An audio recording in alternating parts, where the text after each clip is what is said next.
Em agosto, o Bitcoin pode se dividir em dois. Não é teoria da conspiração, é um mecanismo real com data marcada e com mineradores rodando a versão agora enquanto você assiste esse vídeo. Existe uma proposta de melhoria na rede do Bitcoin que está causando uma guerra civil entre os seus defensores. E o pior, ela pode ser ativada mesmo sem a maioria concordar. Mas como uma mudança com quase zero apoio pretende dominar a rede inteira, o que acontece com as suas moedas em agosto e por que os programadores mais engajados do Bitcoin estão se atacando por causa disso?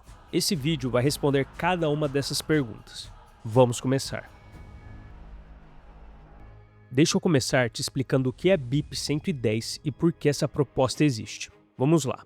Todo bloco de Bitcoin tem um espaço limitado. É tipo enviar um e-mail, cabe só uma quantidade máxima de megabytes. E nos últimos anos, surgiu uma briga sobre o que poderia ser enviado nesse e-mail.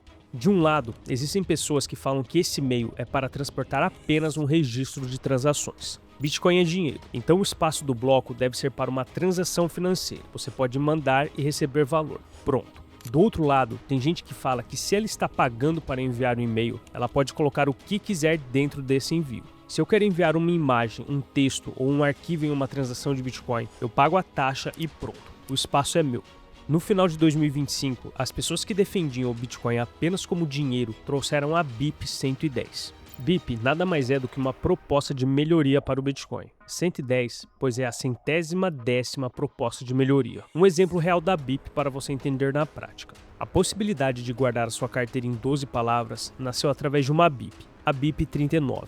Antes dela, você tinha que armazenar uma sequência gigantesca de números. É assim que o Bitcoin evolui, através de propostas abertas em algumas áreas específicas que qualquer desenvolvedor faz e a rede inteira analisa. Ok, voltando para a BIP110. O que a BIP110 propõe é simples: limitar drasticamente esse tipo de dado por um ano, fechar as portas para o envio extra de dados e forçar o Bitcoin a ser o que ele nasceu para ser na visão de Satoshi: dinheiro. Repare que eu falei por um ano. Guarda isso porque é um dos pontos mais estranhos dessa história toda. Eu volto nele em breve. Beleza, e qual lado está certo? É aí que a confusão começa. Tecnicamente, os dois lados dessa briga têm argumentos fortíssimos. Esse é um conflito real de valores sobre o que o Bitcoin deveria ser.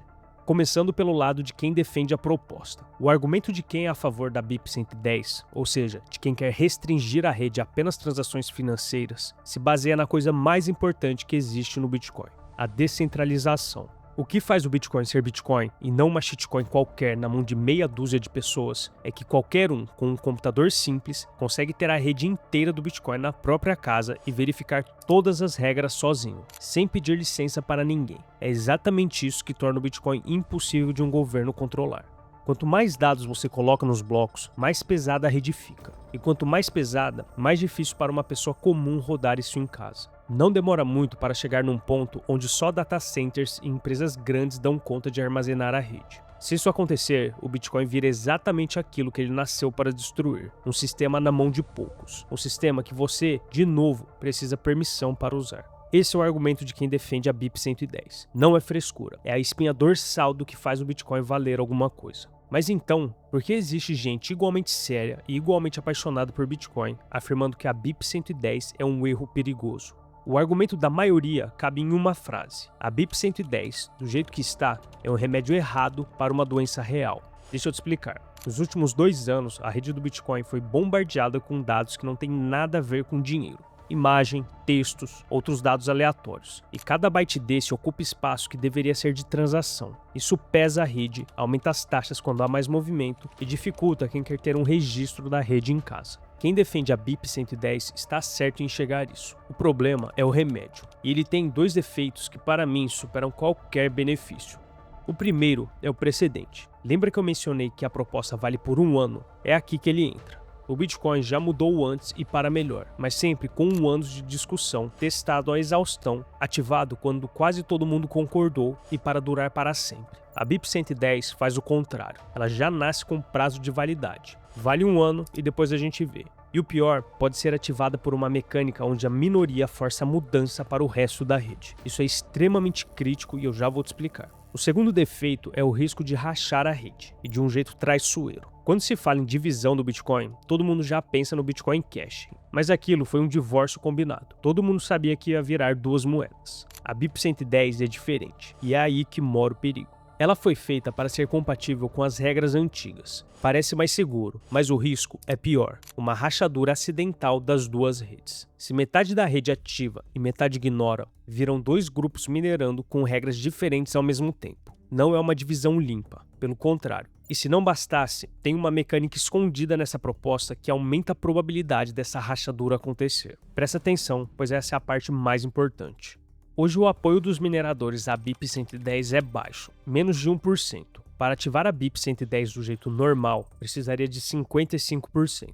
Olhando esse número, você pensa: está morta, essa proposta não vai a lugar nenhum. Mas é aí que você se engana. Imagina duas mineradoras gigantes, chama de empresa A e empresa B. Vamos supor que juntas elas controlam boa parte da rede. Chega a data da ativação e a empresa A resolve, sozinha, começar a seguir as novas regras. E aqui está o pulo do gato. Presta atenção que é sutil. Um bloco que segue a BIP-110 continua sendo aceito pelo Bitcoin de sempre. Ele é válido para os dois lados. Mas o contrário não é verdade. A empresa B ignorou tudo e continuou minerando do jeito velho, com algumas transações lotadas de dados. E os blocos dessa rede só valem para quem também ignorou, porque quem está na BIP já não aceita. E agora entra a regra sagrada da blockchain do Bitcoin. A corrente com mais blocos sempre será a verdadeira, ou seja, a cadeia mais longa sempre ganha. Então, se uma mineradora grande ativar e a outra não estiver preparada, ela pode ter um prejuízo, porque todo mundo que aceitou a BIP-110 irá ver a sequência de quem ativou mais longa. Então, mesmo sem gostar da proposta, essa segunda grande mineradora precisa se preparar para ativar. E quando as duas se preparam, a ativação começa a ficar mais provável. Uma proposta que quase ninguém apoia ativamente pode vencer não porque as pessoas amam ela, mas porque ninguém quer correr o risco de ficar do lado errado da blockchain. E é por isso, depois de ouvir os dois lados, eu fiquei do lado de quem é contra essa BIP. Ele precisa sim ser olhado com seriedade, mas a forma como essa BIP-110 está sendo colocada em ação não me agrada. A boa notícia é que hoje as grandes mineradoras ainda estão em silêncio, ignorando essa BIP. Isso acontece pois a proposta traz algumas mudanças que não são favoráveis para a maioria dos mineradores, como uma possível redução de taxa. Se ficarem assim até o fim, a BIP morre por indiferença. Mas se uma grande mineradora se mexer, pode disparar toda essa mecânica que eu acabei de te explicar. E é por isso que o mês de agosto pode ser tenso. Ok, mas e as suas moedas? Se essa coisa toda acontecer, você vai perder o seu Bitcoin? A resposta honesta é não. Essa proposta não mexe no seu saldo. Ela mexe em qual tipo de transação a rede aceita. O risco real, e aqui eu preciso que você preste atenção, é fazer uma transação exatamente no meio do caos da ativação. Nesse momento, um pagamento pode ser confirmado e depois será pagado quando a corrente virar uma corrente secundária. Então toma cuidado. A coisa mais inteligente, se essa confusão esquentar em agosto, é simplesmente não movimentar as suas moedas naquele período. Espera a poeira baixar. E depois de ouvir essa história toda, é normal você estar com receio e se sentir inseguro. Principalmente no fim de um mercado de baixa que já destruiu o seu psicológico. Mas calma, pois existe uma esperança. Em cada batalha que o Bitcoin enfrentou, ele saiu mais forte. O Bitcoin, ele é antifrágil. A cada porrada que ele toma, ele fica mais forte. E dessa vez, não será diferente. Se você quiser saber mais sobre essa proposta e o que fazer em agosto, clica no link que está aqui abaixo e se junta na comunidade Bitcoin Brasil. Eu vou manter vocês atualizados lá sobre esse tema. Se você quiser ver por que o Bitcoin é de fato antifrágil, clica aqui e eu te vejo lá.